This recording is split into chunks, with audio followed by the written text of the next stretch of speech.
నీ బుద్ధి చూపించావు అనంతరం. కూర్చోండి. అన్ని డాక్యుమెంట్స్ కరెక్ట్ గా ఉన్నప్పుడు ఒక లిమిట్ ని మించి ఆపడం కుదరదు. అది అప్పుడు మీరందరూ ఎందుకయ్యా నాకు?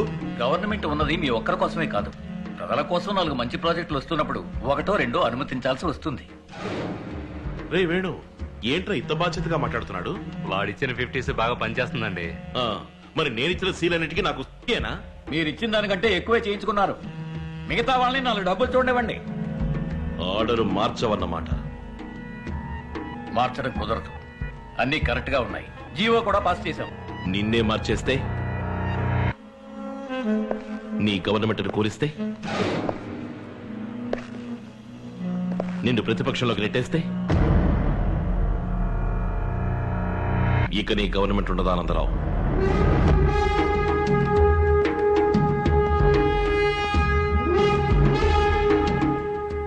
ఎమరెస్ట్ గారు, శాసనసభలో అవిశ్వాస తీర్మానం ప్రవేశపెట్టండి, ఎంత ఖర్చైనా సరే. ఇప్పుడు అదర్సు కదా. ఏం బాలేదు, ఏదో ఫోటో నెగటివ్ లా ఉన్నారు.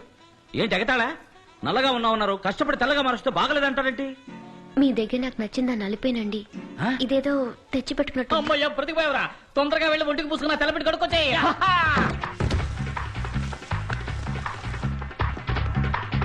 మరి ఎందుకండి నల్లగా ఉన్నారు?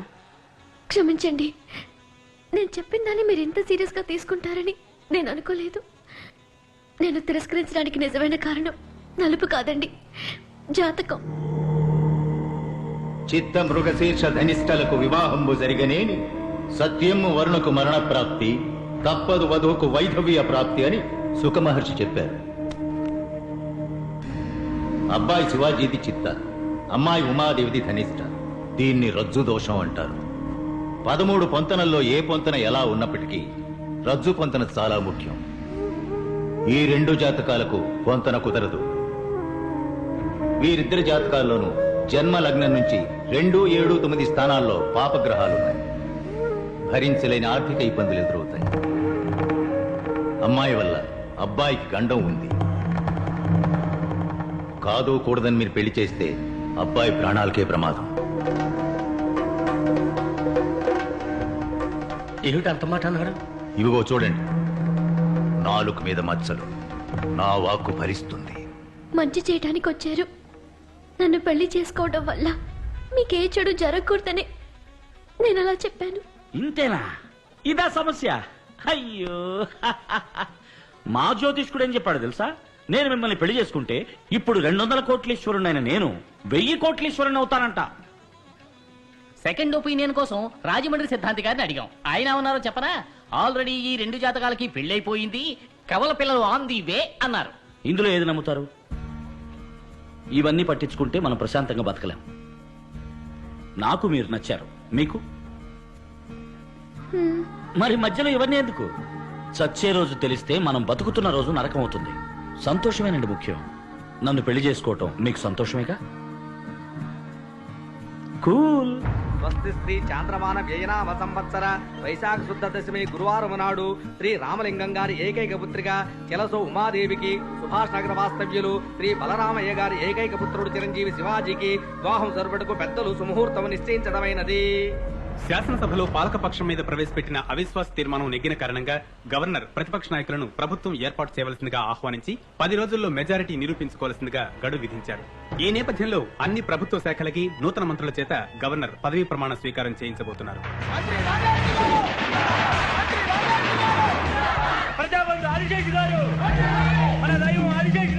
రండి రండి, నేనే తమ దగ్గరికి వచ్చేవాడిని బ్లెస్సింగ్ తీసుకోవడానికి. మీరు కొత్త మంత్రి, మీకు ఆ మర్యాద నేను ఇచ్చి తీరాలి. మీరు కింగ్ మేకర్ ని రుజువు చేసుకున్నారు.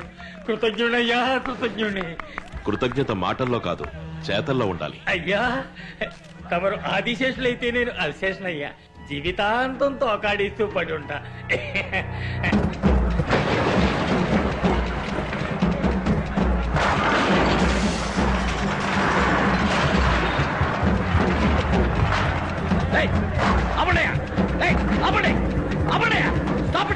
ఎందుకు పడగొడుతున్నారు? ఇక్కడ ఐటీ పార్క్ ఫ్యూచర్ డెవలప్మెంట్ అని గవర్నమెంట్ ప్రాజెక్ట్స్ వస్తున్నాయి. ఇక్కడ కట్టడాలు కట్టడం తప్పు.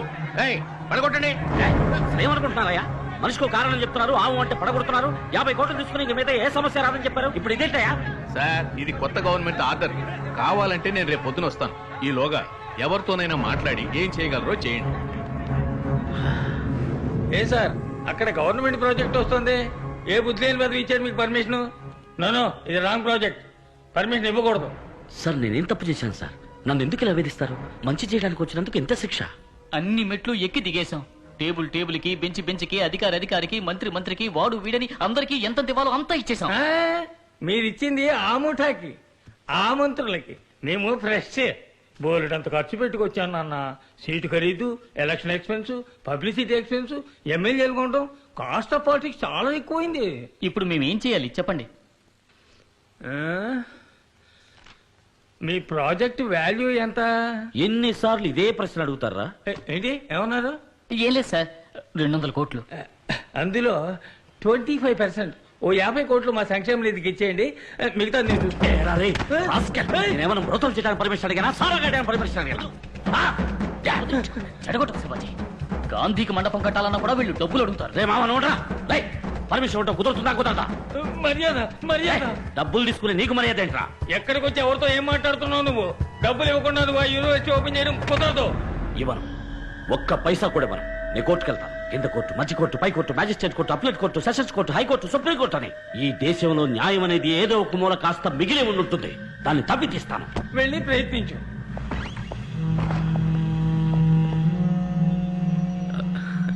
ఏం శివాజీ ఎలా ఉన్నారు? మీ యూనివర్సిటీ పనులన్నీ ఎంతవరకు వచ్చాయి? ఏమైనా సహాయం కావాలంటే అడగండి. ఏయ్, నువ్వే పెద్ద మనిషివయ్యా. పేడ పురుగు కన్నా హీనమైన వాడివి. నికృష్టమైన చదువుతావు. శివాజీ తప్పు తప్పు. ఆయన ఏదో కోపంలో అలా మాట్లాడితే నేను తర్వాత ఫోన్లో మాట్లాడతాను. క్యాస్ట్ ఐరన్ కేస్ గెలిచే తీరాలి. గవర్నమెంట్ మారితే వాళ్ళు పాస్ చేసిన జీవోని ఆర్బిటర్ గా వీళ్ళు క్యాన్సిల్ చేస్తారా? తప్పు. ఏ కోర్టులోనూ చెల్లదు.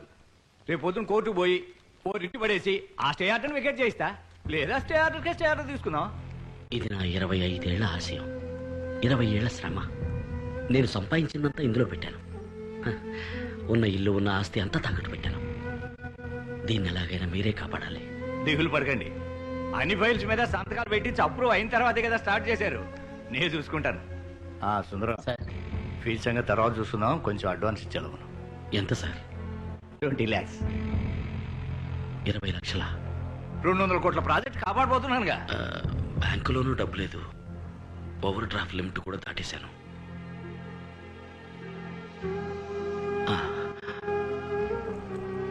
అడ్వాన్స్ నాకు ఆలోచుకోండి. ఏంటండి ఇది ఇరకాటంలో పెట్టారే? అయ్యయ్యో, మీరేం ఫీల్ అవ్వకండి. నేనేమైనా పుట్టేటప్పుడు కారులో పుట్టానా? చిన్న వయసులో చెప్పులు లేకుండా నడిచాను, బస్సుల్లో ప్రయాణించాను. మీరు ఈ కేసు గెలిపించండి, అది చాలు. తీసుకోండి. శివాజీ, నువ్వెంతో ఆశపడి కొనుక్కున్న కారు ఇది. సార్ కావాలంటే నేను డ్రాప్ చేస్తా. వద్దండి, కూల్. నాకు నడక అలవాటే. పద.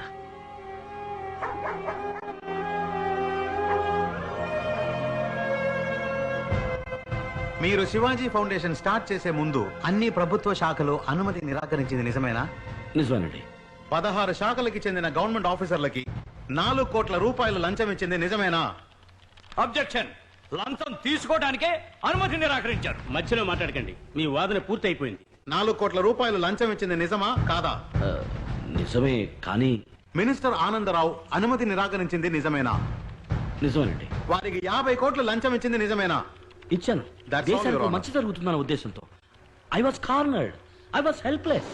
అప్పీల్దారుడు ఒప్పుకున్నట్టుగా శివాజీ ఫౌండేషన్ నిర్మాణానికి కావలసిన అనుమతి కోసం వేరు ప్రభుత్వ శాఖాధికారులకు లంచాలను ఇచ్చి అనేక ఇతరమైన కోరికలను తీర్చి అనుమతిని పొందినట్టుగా ప్రభుత్వం తరపున నిస్సందేహంగా నిరూపించబడింది.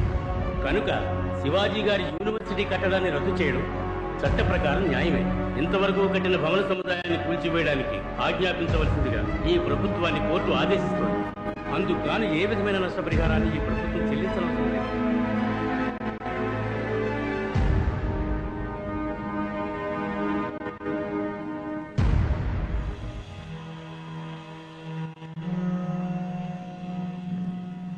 చూసారా శివాజీ గారు ఎంత పని జరిగిందో? మారు మాట్లాడకుండా నేను చెప్పినట్టు ఓ 5 star hotel, real estate business చేసుకుని ఉండాల్సింది. పాపిస్ట్ విధవులు అందరూ కలిసి మిమ్మల్ని ఇలా నడివీధిలోకి ఈడ్చుకొచ్చి వదిలేశారు. ఇప్పుడు ఏం చేద్దాం అనుకుంటున్నారు? మోట్లో మోస్తారా, లేక పాలు గాని పితుకుతారా, లేదా ఆటో నడుపుతారా? పోనీ నేను ఆర్టీసీలో రికమెండ్ చేసి మీకు కండక్టర్ పని ఇప్పిస్తాను, చేస్తారా? ఓ, దానికి పూర్వానుభవం కావాలి. కూర్చున్న చోట ఒళ్ళలవ్వకుండా నొప్పి లేకుండా చేసే పనుంది, చేస్తారా? మన జాతీయ వృత్తి. అయ్యో, అన్ని 500, 1000 రూపాయల నోట్లే. చిల్లరుందా వేణు? ఇవ్వు.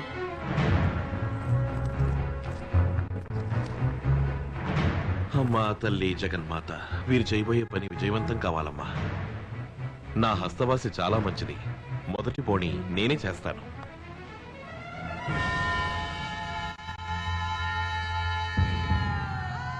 ముష్టెత్తుకుని బతికే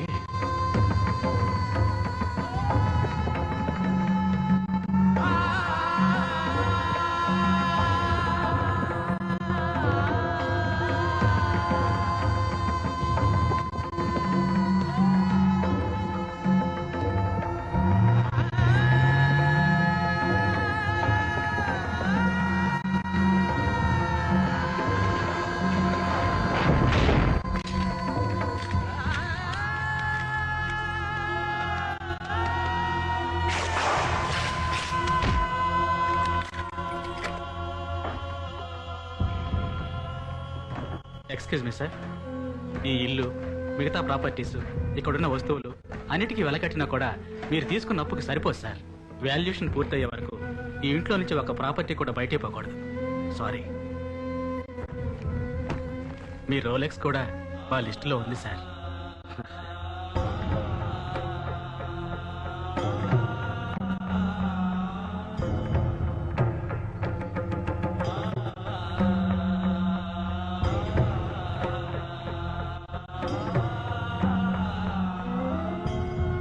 సారీ నాన్న, సారీ అమ్మా.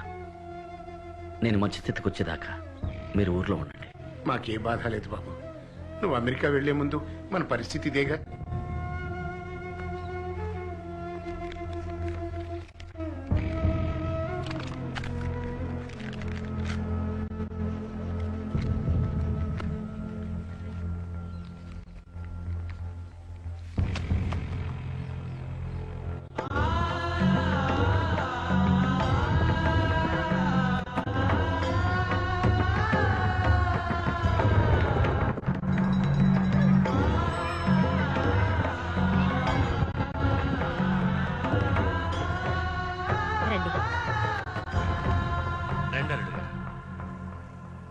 ఇప్పుడు నా పరిస్థితి కొంచెం బాగాలేదు.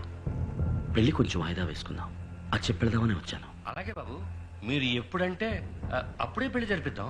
లేదు నాన్న, ఎప్పటికీ ఈ పెళ్లి జరగదు. ఏం నువ్వు అనేది ఉమాదేవి? నేను అప్పుడే చెప్పాను వద్దని. ఏదేదో చెప్పి మీరే నన్ను ఒప్పించారు. చూడండి, నిశ్చితార్థానికి ఎంత పని అయిందో. రేపు పెళ్లి కూడా అయి జ్యోతిష్ కూడా చెప్పినట్టు మీకు ఏదైనా జరిగితే. నువ్వేదేదో ఊహించుకుంటున్నావు. ఏది ఊహ? పూర్తయ్యే స్థితిలో ఉన్న కట్టడం ఎందుకు పడగొట్టే స్థితికి వచ్చింది? కోటేశ్వరుల్లో ఉన్న మీరు ఉన్నట్టుండి ఎందుకు నడి వీధికి రావాల్సి వచ్చింది? It's a coincidence. లేదండి, ఈ జన్మలో మనిద్దరికి పెళ్లి జరగదు. వెళ్ళిపోండి, ఇంకెప్పుడు నా కోసం రాకండి.